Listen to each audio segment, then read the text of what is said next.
예. 그, 그 저도 이어서 노인 빈곤과 관련해서 제기되는 다양한 쟁점에 대해서 말씀드리도록 하겠습니다. 자료 화면 부탁드릴까요? 예. 자료 화면이 떴네요. 예. 저는 뭐 한 5가지 정도의 질문에 대해서 간단하게 저 나름의 어떤 답변을 제시하는 식으로 발표를 하고자 하는데요. 제일 먼저 따지고자 하는 게 현재 어떤 극심한 노인 빈곤이 한국에서만 나타나는 현상인가, 어떤가를 조금 국제 비교를 하면서 검토를 하고자 하고요. 그리고 조금 전에 김태환 박사님도 많이 논의를 하셨는데 우리가 빈곤을 말할 때는 보통 소득 빈곤을 얘기를 하는데 노인의 경우에는 주거 등 자산이 더 많지 않느냐.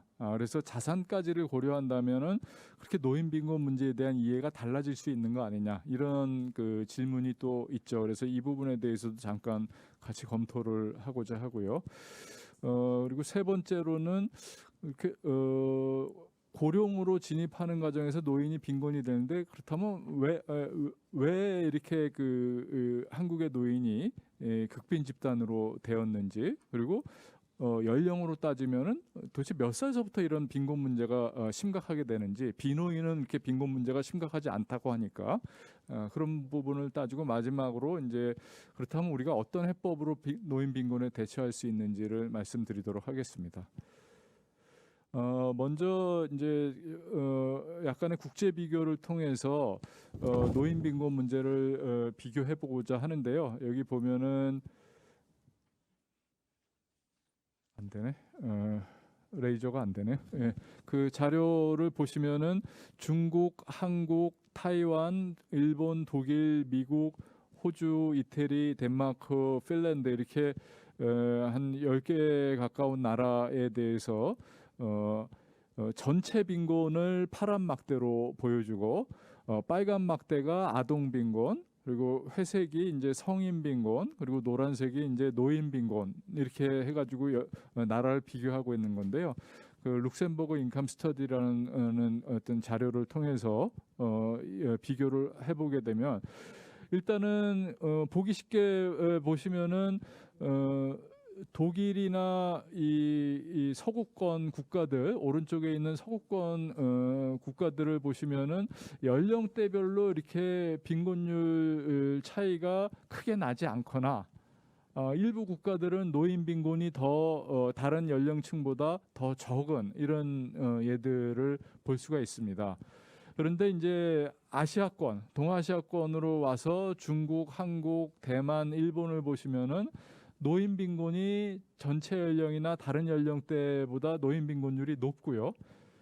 특히 그 중에서도 이제 한국이 심각하게 높은 양상을 보이고 있죠. 그래서 한국 같은 경우에는 지금 룩셈버그 인컴 스터디에 있는 데이터, 그게 이제 우리 가계 동향 데이터인데요. 그 데이터와 가계금융복지 데이터를 비교를 해보면은 아동이나 성인 같은 경우에는 서구 국가 수준 정도, 물론 북구 국가보다는 높습니다만 서구 국가 수준 정도이거나 그거보다 약간 높은 수준이라고 한다면 노인 빈곤은 어마어마하게 높은 수준이고, 이거를 흥미롭게 보면은 아시아권에서도 일본은 비교적 노인 빈곤의 정도가 다른 연령대에 비해서 이렇게 큰 차이가 안 나는 편이고요.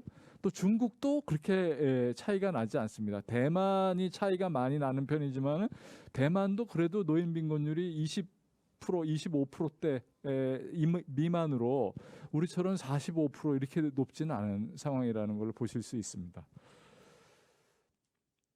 그러면은 이렇게 아시아권에, 그러니까 제가 첫 번째 그래서 드리는 말씀은, 어떻게 보면 노인 빈곤이 극심한 거는 좀 동아시아적인 현상인 측면이 있다. 서구에서는 전혀 그렇지 않다라는 거. 근데 한국이 그 중에서도 이례적일 정도로 높은 편이다. 이런 말씀을 드린 거고요. 그러면은 이런 그 노인 빈곤의 증가가 동아시아권에서 볼 때 언제서부터 시작됐는가?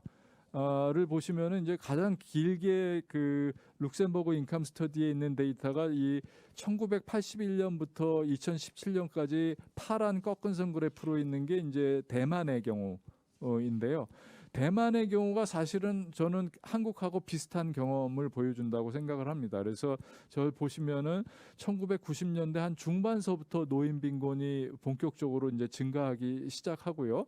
그러다가 한 2010년대 정도까지 증가하다가 그 뒤에는 약간 감소세로 전환이 되는 이런 모습을 그리는데, 한국의 경우는 이거하고 거의 유사한데 문제는 그 수준은 거의 2배 가까이 높은 수준으로 유사하다는 겁니다. 그래서 한국의 자료는 LIS 룩셈버그 인컴 스터디에 2006년서부터 있기 때문에 그것만을 보여드리는데, 2006년서부터 2010년까지가 저 파란 막대로 맨 위에서 증가하고 있는 게 이제 한국의 경우고요.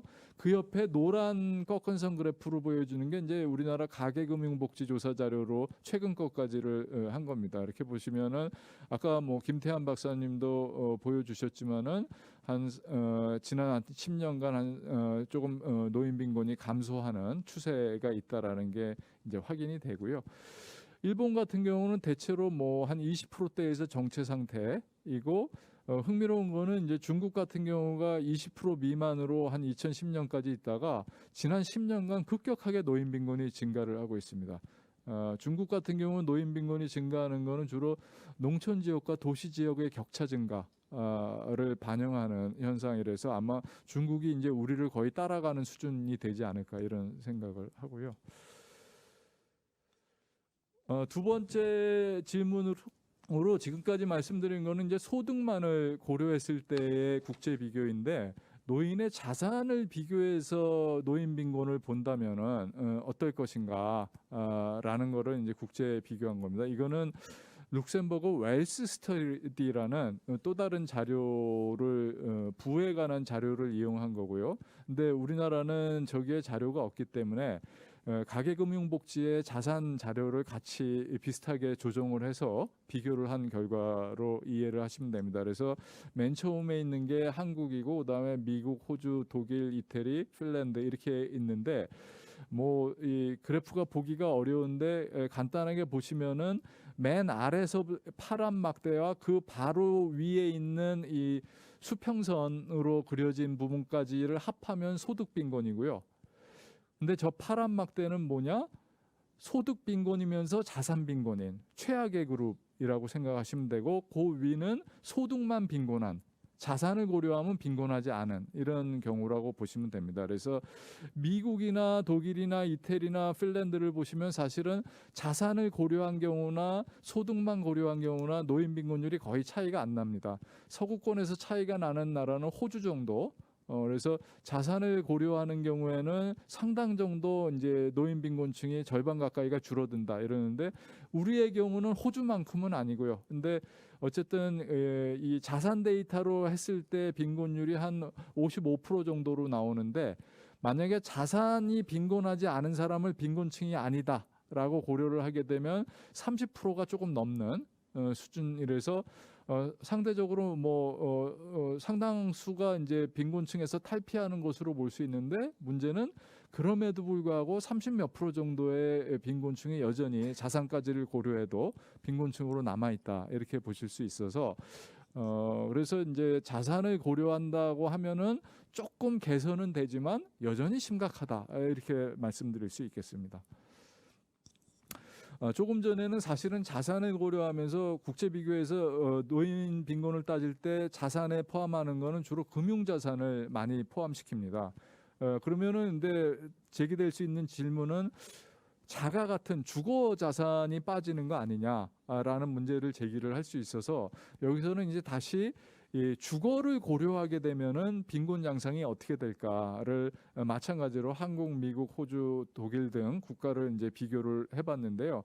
일단 흥미로운 거는 그냥 전체 노인의 자가 소유율을 보면은 우리나라가 그렇게 과히 높은 편은 아닙니다. 그러니까 이론적으로는 일반적으로 연금이 발전을 하면은 사람들이 자산 축적 욕구가 떨어지기 때문에 주거 소유율이 낮아질 것이다라고 보는데 사실 꼭 그렇지는 않더라고요. 그래서 우리나라의 같은 경우 이제 자가 소유율이 그다지 높지 않은데, 물론 여기서 이게 한 변수는 이제 전세를 어떻게 처리하느냐의 문제가 있습니다.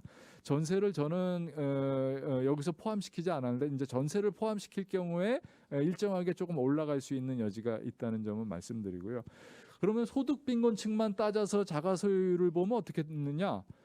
결코 한국이 높지가 않습니다. 그래서 자가 때문에 우리나라의 노인 빈곤이 자가를 고려하지 않아서 노인 빈곤율이 과대평가되고 있다, 이렇게 말할 수는 없다. 이 점을 말씀드리고요. 근데 이제 소득이나 자산이 모두 빈곤한 층에서 자가 소유를 따진다면 약간 높아지는, 이 경우는 결국은 이런 거죠. 여기서 자산은 금융자산 층이 되는 거니까 금융자산만 포함시킬 경우에 또 자가가 있는 경우가 있기 때문에 그런 문제가 있다라는 거고요. 그래서 전체적으로 보면은 자가를 고려한다고 하더라도 우리나라의 노인 빈곤이 높은 게 자가 소유를 고려하지 않기 때문에 그렇다라고 말하는 건 굉장히 무리한 주장이다, 이런 얘기가 되겠습니다. 세 번째로, 그렇다면 왜 한국에서 이렇게 노인 빈곤이 극심하고 노인이 극빈 집단이 되었는가라는 점을 간단하게 이제 자료를 통해서 보여드리고자 하는데요. 마찬가지 한 9개 정도의 나라를 비교를 하는 건데, 조금 그 그림이 복잡합니다만 각 나라에서 첫 번째 파란 그 막대가 보여주는 거는 시장 소득만을 따졌을 때의 빈곤율입니다. 그리고 그 다음에 빨간 막대가 보여주는 거는 거기에 이제 사적 이전, 자녀들이 노부모를 도와주는 그런 돈을 포함해서 했을 때 빈곤율이 얼마 감소되는지를 보여주는 거고요. 그 다음에 세 번째가 공적 이전, 이게 이제 연금 효과죠. 그래서 이 독일서부터 미국, 호주 이 서구권을 보시면은 연금까지를 추가하면은 빈곤율이 확 떨어지는 걸 알 수 있습니다. 거의 7, 80%대의 빈곤율에서 10% 미만의 빈곤율로 연금을 소득에 추가하는 순간 확 떨어지게 됩니다. 그리고 마지막이 이제 노란 막대가 세금을 추가하는 경우인데요. 이렇게 되면 약간 빈곤율이 늘어나게 되고, 그래서 이 그림에서 쉽게 알 수 있는 거는 서구권은 연금이 노인 빈곤을 없애는 강력한 초강력 무기이다 라는 것을 알 수 있고요. 근데 아시아권은 일본을 포함해서 연금의 효과가 서구권에 비해서는 상당히 약하다. 근데 일본의 경우는 연금이 비교적 가장 성숙한 나라이기 때문에 연금을 추가할 경우에 빈곤율이 상당 정도 떨어지는데, 한국, 대만 등이 특히 그 효과가 미미하고요. 그래서 한국이 시장 소득 빈곤율로 60%가 넘는데 자녀로부터 도와주는 소득을 고려해도 빈곤율이 크게 줄지 않고 심지어 연금을 고려해도 40% 이상이 되는 상태를 유지하고 있다, 이렇게 볼 수 있고요. 흥미로운 거는 대만 같은 경우에는 노인의 시장 소득 빈곤율도 40%대로 낮고요. 그 다음에 자녀가 도와주는 거를 빨간 마크에서 보면 많이 줄어듭니다. 노인 빈곤이 많이 줄어들고, 이건 뭐냐? 대만이 가장 동아시아적인 가족 특성이 강한 나라입니다. 그래서 3세대 가구가 가장 많고요. 3세대 가구가 아닌 경우에 따로 사는 자녀가 노인을 도와주는 정도가 가장 높습니다. 의외로 중국 같은 경우에는 그렇지가 않은데요. 중국 같은 경우는 오히려 여기서는 꼭 연금은 아닙니다. 중국 같은 경우는 디바오라는 기초보장제도라든지 그다음에 루럴 기초연금이라는 기초연금 제도가 도입되면서 굉장히 노인에 대한 어떤 보호가 강화된, 그래서 우리나라보다 사실은 더 좋은 역할을 하고 있는 것으로 나타나고 있습니다. 제가 이런 거를 특히 말씀드렸던 이유는, 이게 우리가 보통 OECD하고만 비교하니까 우리가 사회 주출이 OECD보다는 떨어지지만 그래도 굉장히 빠르게 제도를 개선해 온 거 아니냐? 저는 아니라고 생각한다는 겁니다. 아시아권, 동남아까지 포함해서 봐도 2000년대 이후에 우리나라보다 훨씬 많이 개선하고 잘하고 있는 나라들이 꽤 있다. 이 점을 한번 강조드리고 싶고요. 그다음 질문이 이제 앞에 이어서 이제 시장 소득 빈곤율이 높다라는 지적을 했기 때문에, 그렇다면 시장 소득 빈곤율이 높은 거는 우리나라 노인들이 그러면 일을 열심히 안 해서 그러냐? 그렇지 않다라는 겁니다. 이 그래프를 보시면 연령대별로 고용률을 비교를 하고 있는데, 맨 위에 있는 그 점선으로 된 게 OECD 최대치의 고용률 기준을 보여주고 있는 겁니다. 근데 우리나라의 경우 60대 이후를 보면 그 최대치에 가장 근접한 나라입니다. 그게 남성의 경우도 그렇고 여성의 경우도 그렇고, 그래서 노인이 가장 높은 수준의 고용률을 보여주고 있는 나라이기 때문에 고용이 일을 열심히 안 해서 빈곤한 거다라는 말은 할 수가 없다, 이런 얘기고, 단 하나 이제 추가적으로 지적할 수 있는 거는, 우리의 경우에는 1990년대 외환 위기를 겪으면서 가장 크게 타격을 받은 게 고령자의 고용률입니다.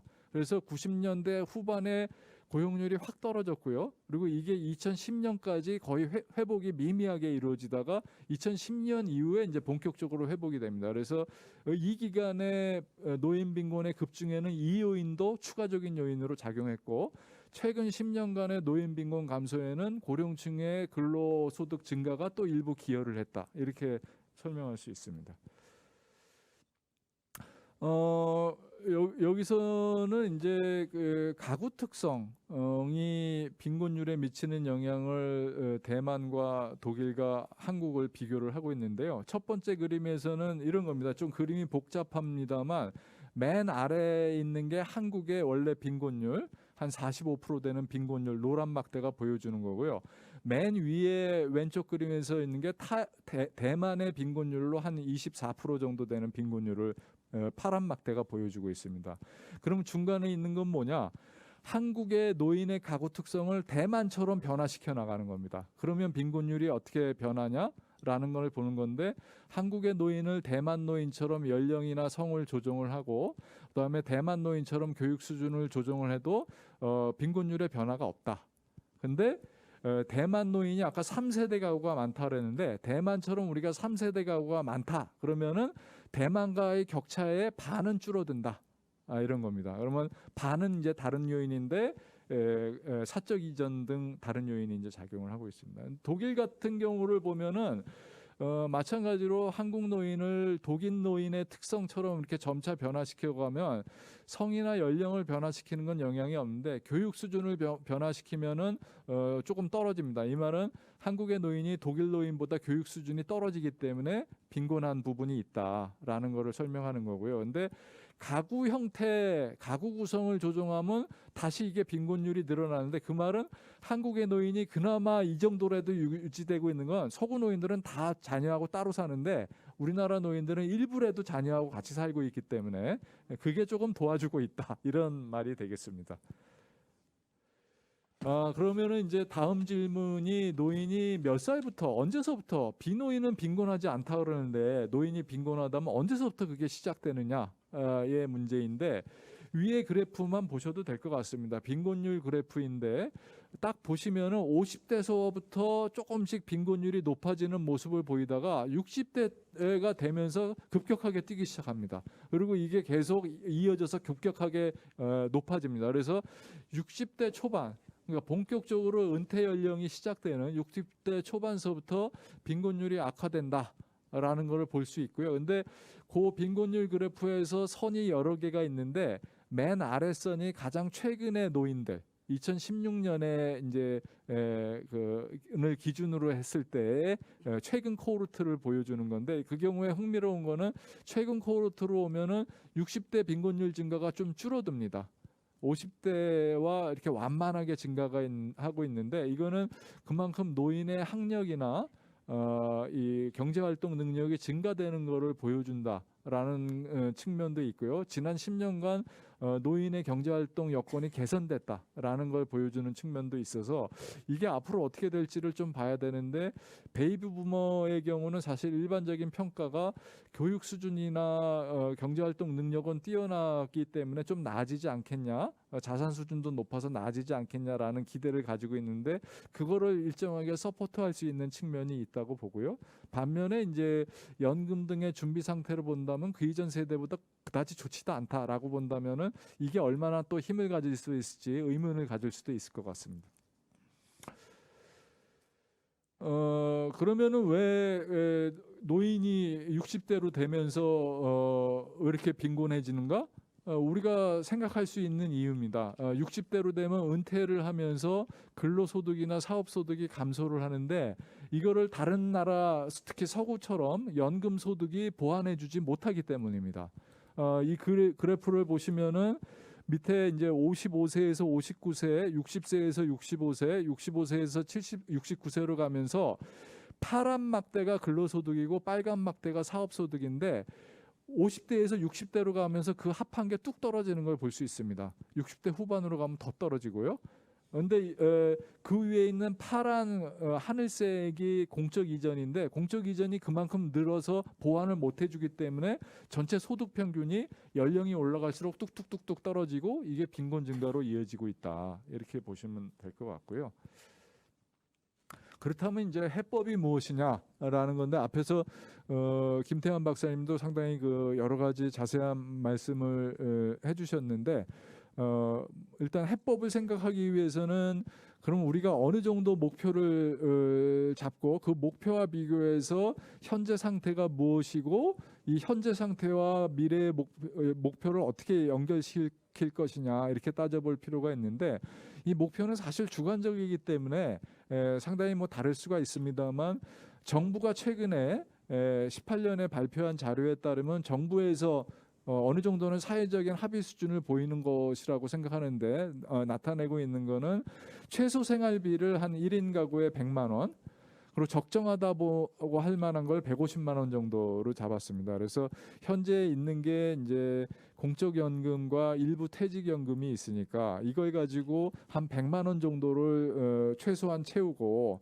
여기에 이제 개인연금이라든지 다른 노력을 통해서 조금 더 채우면 150만 원이 될 수 있는 이런 정도가 현재 우리가 도달해야 될 목표가 아니겠느냐 이런 거를 이제 제시했다고 보여지고요.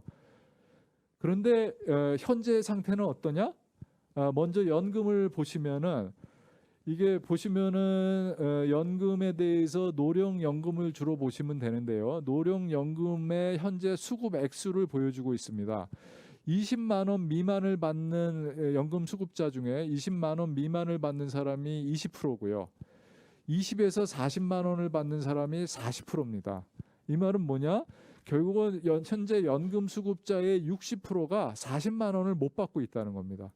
심지어는 60만 원까지를 다 치어도 60만 원을 받는 분들이 80%밖에 안 됩니다. 80%가 됩니다. 그러니까 나머지 20%만 그 이상을 받고 있어서 굉장히 낮은 수준의 연금을 받고 있다라는 걸 보여주고요.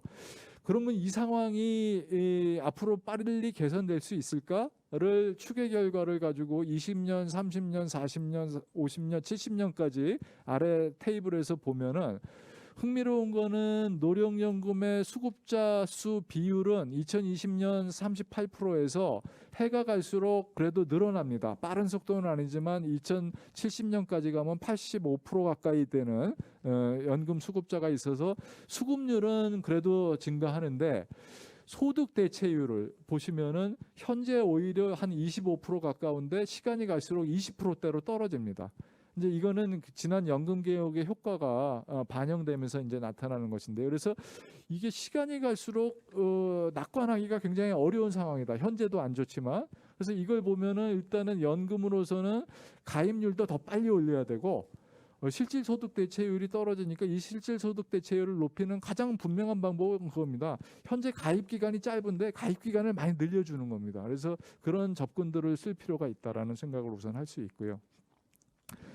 그럼 기초연금은 어떠냐? 기초연금이 이런 그 국민연금의 낮은 연금 수준을 보완하냐라는 걸 볼 수가 있는데 일단 아까 국민연금의 상당수가 뭐 60만 원 미만이고 60% 이상이 40만 원 미만인데 1인당 기초연금이 30만 원입니다. 그럼 액수로 보면 상당 정도 보완 기능을 하겠다 이런 생각을 할 수 있죠. 근데 이제 현재 800만 노인 중에서 한 500만 노인이 기초연금을 받고 있으니까 한 67%가 받고 있습니다. 그래서 상당 정도 그래도 보완 기능을 하겠다 이런 생각을 할 수 있는데, 제대로 된 거는 사실은 기초연금과 국민연금을 같이 받아서 일정 수준에 되는 사람들이 많아야 되는데 그게 27%밖에 안 됩니다. 그래서 아까 말씀드린 대로 국민연금 수준이 더 높아지고 기초연금 수준도 사실 더 높아져야 되겠죠. 왜냐하면 기초연금만 받는 수급자가 노인의 40%가 됩니다. 그럼 이 40%는 기초연금밖에 수입이 없다 이렇게 보실 수도 있기 때문에, 그래서 기초연금도 크게 인상하는 게 필요한 거고, 밑에 이제 기초연금과 기초보장 수급을 같이 하는 인구가 한 8%가 된다. 뭐 이런 것이고요. 흥미로운 거는 여기서 이제 우리나라 기초연금이 국민연금 수급액이 한 현재로서는 45만 원을 초과하면 감액을 일부 하게 돼 있는 그런 구조를 가지고 있다라는 말씀을 드리고요.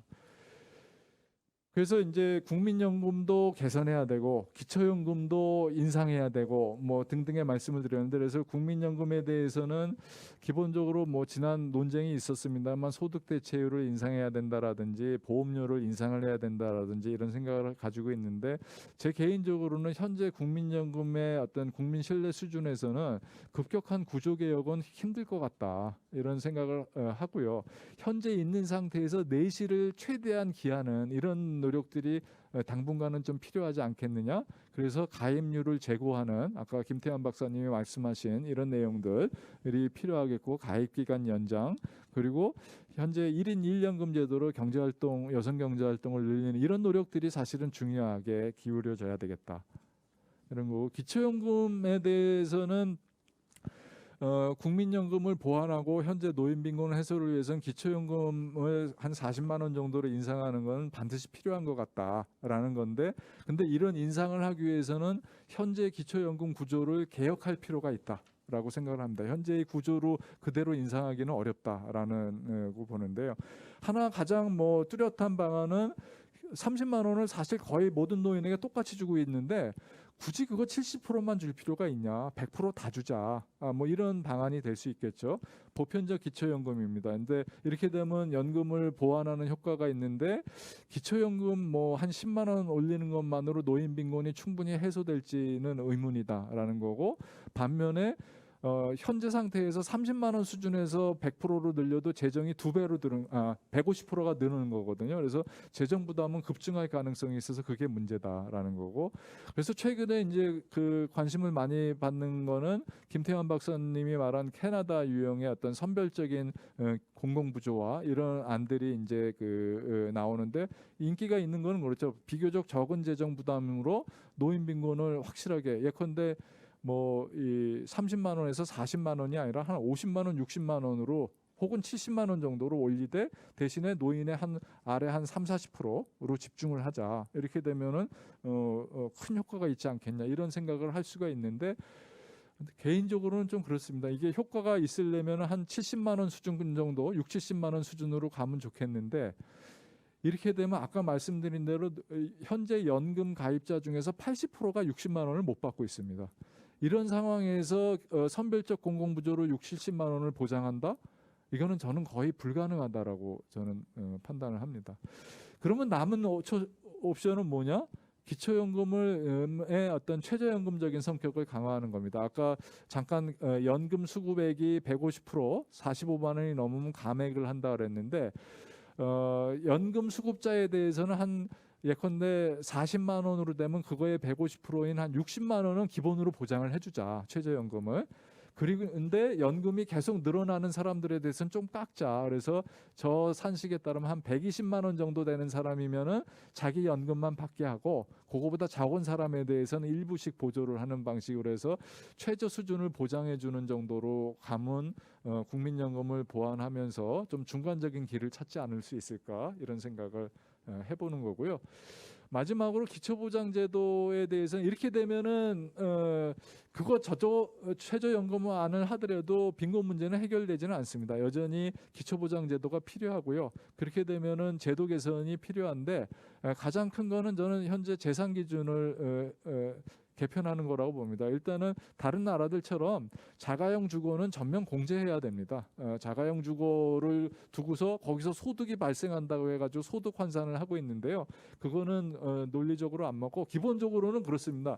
현재 소득을 고려할 때 재산 소득을 고려하고 있거든요. 그 재산에서 나오는 소득을 고려하고 있는데 또 재산을 소득으로 환산을 합니다. 그것도 굉장히 고리세로. 그래서 이거를 고치는 게 당면의 가장 큰 과제다라고 보고요. 이걸 고치고 나면 점차적으로 상황을 보면서 생계급여를 단계적으로 하는 중위소득의 40% 수준으로 인상을 하는 이런 과제가 우리 앞에 놓여 있다 이렇게 생각을 합니다. 뭐 이상으로 말씀을 드렸는데 그래서 한국의 노인 빈곤은 굉장히 동아시아적인 거지만 굉장히 이례적인 심각한 상황이고 가구 구성 변화하고 이게 겹치면서 굉장히 악화된 것으로 볼 수 있고 베이비 부머 세대가 어떻게 될지는 좀 더 두고 봐야 될 것 같다. 그리고 굉장히 총체적인 노소득 보장 제도 개선이 필요하다. 이런 정도로 말씀을 드리겠습니다. 감사합니다.